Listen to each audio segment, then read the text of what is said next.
Selamat berjumpa kembali di dalam layanan audio Sahabat Seperjalanan. Hari ini adalah hari Selasa 11 Oktober 2022. Tema renungan saat teduh kita dengan judul Kasih Tanpa Ujung atau Kasih Tanpa Batas.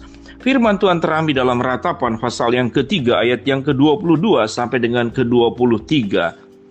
Tak berkesudahan kasih setia Tuhan, tak habis-habis rahmat-Nya, selalu baru tiap pagi, besar kesetiaan-Mu. Mari kita berdoa. Bapa yang di dalam surga, dengan rasa syukur yang mendalam dan luar biasa, kami bersyukur memiliki Allah yang memikirkan semua yang terbaik untuk kehidupan kami, sekalipun seringkali kami salah mengerti dan salah memahami tentang Tuhan yang seharusnya kami bisa pahami. Dalam nama Tuhan Yesus kami berdoa, amin. Shalom sahabat seperjalanan yang dikasihi Tuhan. Kasih tanpa ujung atau kasih tanpa batas. Perdebatan tentang kasih, perdebatan tentang cinta tidak pernah akan selesai sampai dunia ini pun berakhir dan kiamat pun kemudian mendekati dan menghampiri kehidupan manusia, tidak pernah akan selesai. Cinta dan kasih adalah sesuatu yang dicari, yang diharapkan, yang dirindukan. Namun cinta dan kasih juga sesuatu yang kemudian juga dipersalahkan, dianggap sebagai sumber masalah dalam kehidupan. Bagaimana orang-orang yang menjalin cinta, menjalin kasih kemudian berakhir dengan rasa sakit yang luar biasa, berakhir dengan pengkhianatan. Sehingga cinta dan kasih secara dunia punya dua sisi. Satu membahagiakan, namun yang lain adalah membuat penderitaan panjang yang tanpa akhir. Sahabat seperjalanan yang dikasihi Tuhan, apa yang dimaksud dengan kasih tanpa ujung atau kasih tanpa batas? Dalam Ratapan pasal 3:22 dikatakan, tak berkesudahan kasih setia Tuhan, tak habis-habis rahmat-Nya, selalu baru tiap pagi, besar kesetiaan-Mu.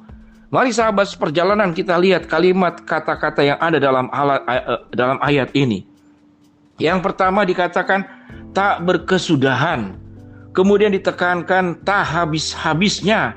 Lalu kemudian ditekankan kembali selalu baru tiap pagi.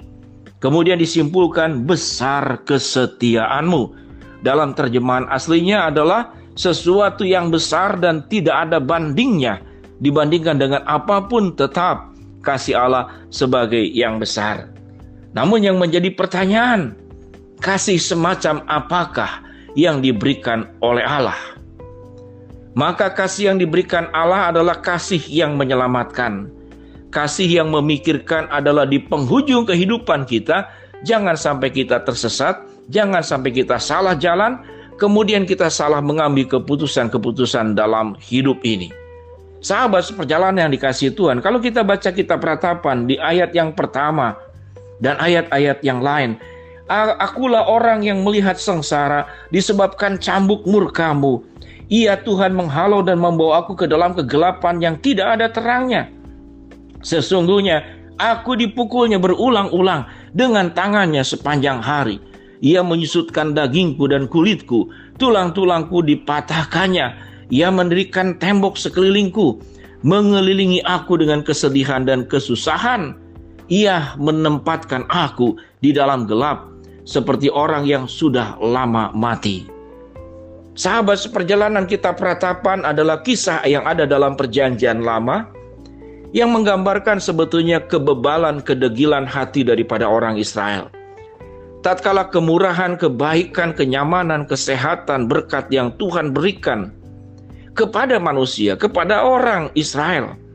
Namun kemudian karena berkat itu membuat mereka salah jalan, membuat mereka berada dalam kegelapan, membuat mereka akan tersesat dan di penghujungnya adalah kebinasaan. Maka Allah melakukan sebuah tindakan-tindakan agar kita tidak masuk kemudian berjalan lebih jauh dalam kesesatan. Dalam proses mengingatkan dan mendidik kita, Allah mengizinkan banyak hal terjadi dalam kehidupan kita. Kita bisa mengalami sakit, kita bisa mengalami kegagalan, kita bisa mengalami banyak hal yang membuat kita bisa putus asa dan kecewa. Itu adalah sesuatu yang sulit dimengerti. Sahabat seperjalanan, lalu kita bertanya, kalau begitu apakah itu yang disebut dengan cinta dan kasihnya Tuhan untuk kita? Kalau Tuhan mencintai, sekaligus Tuhan mengizinkan penderitaan. Sekaligus Tuhan mengizinkan kesusahan. Apakah itu cinta yang datang dari Tuhan? Sahabat seperjalanan, mari saya sederhanakan untuk memahami tentang cinta Tuhan. Saya adalah seorang ayah yang boleh dikatakan tidak pernah memukul anak. Dan pukulan kepada anak saya yang ada 3 anak, itu hanya terjadi kepada anak yang paling besar. Mengapa itu memukul? Memukul pun suatu saat memukul anak yang paling besar waktu dia masih kecil. Maka sesungguhnya satu pukulan rasa sakit yang dialami oleh anak saya yang paling besar, itu mungkin 10 kali lipat, 100 kali lipat lebih sakit buat seorang ayah yang memukul anaknya. Mengapa? Karena dia sudah mengalami sebuah adiktif kepada games. Waktu itu belum ada katakanlah internet, belum ada wifi. Dia harus katakanlah ke warnet, warung internet. Nah, sedemikian kemudian terikat dengan kata-kata lembut, dengan nasihat, dengan dipanggil, dengan diajak bermain, maka tidak kena. Hanya terpaksa memukul.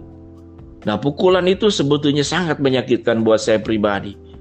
Setelah kemudian anak saya besar dan dewasa, dia memberikan kesaksian, kalau papa tidak memukul saya di waktu itu, saya tidak tahu jalan yang saya tempuh itu akan seperti apa. Dan saya tidak bisa menghentikan adiktif yang kemudian sampai bergaul dengan katakanlah kelompok-kelompok anak-anak yang membawa kepada jalan yang salah. Demikian juga sahabat seperjalanan. Apa yang dilakukan Tuhan kepada kita terkadang lebih perih hati Tuhan daripada hati kita menghadapi kesusahan dan kesulitan. Sahabat seperjalanan, itu adalah kalau kita salah jalan. Namun ada aspek kesusahan kesengsaraan yang bukan salah kita dan juga bukan karena Tuhan memberikan, namun karena dosa kolektif. Dosa kolektif yang dilakukan oleh orang lain, kita pun kena dampaknya. Misalkan sahabat seperjalanan, ada truk yang membawa kemudian katakanlah minyak di dalam truk tersebut, lalu minyaknya bocor, berceceran di jalan. Maka bukan kesalahan kita, karena kelalaian, karena ketidaksempurnaan manusia, atau memang dia tidak bertanggung jawab untuk melakukan katakanlah antisipasi.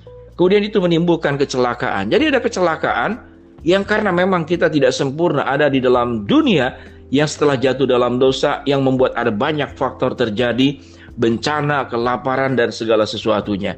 Namun sahabat seperjalanan, percayalah bahwa pada dasarnya Tuhan mengizinkan segala sesuatu. Itu karena satu perkara, Dia mencintai kita. Dan Tuhan tidak ingin kita hidup dalam ketersesatan. Ayat firman Tuhan yang kita baca tadi, tak berkesudahan kasih setia Tuhan, tak habis-habis rahmat-Nya, selalu baru tiap pagi, besar kesetiaan-Mu.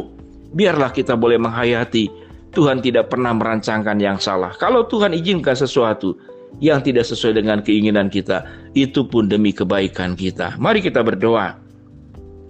Bapa yang di dalam surga, kami bersyukur untuk semua kebaikan Tuhan yang terjadi dalam kehidupan kami, dan kami percaya apapun yang diizinkan Tuhan membawa kebaikan kepada kami. Hamba-Mu berdoa bahwa sahabat seperjalanan yang sedang sakit, Tuhan jamah sembuhkan.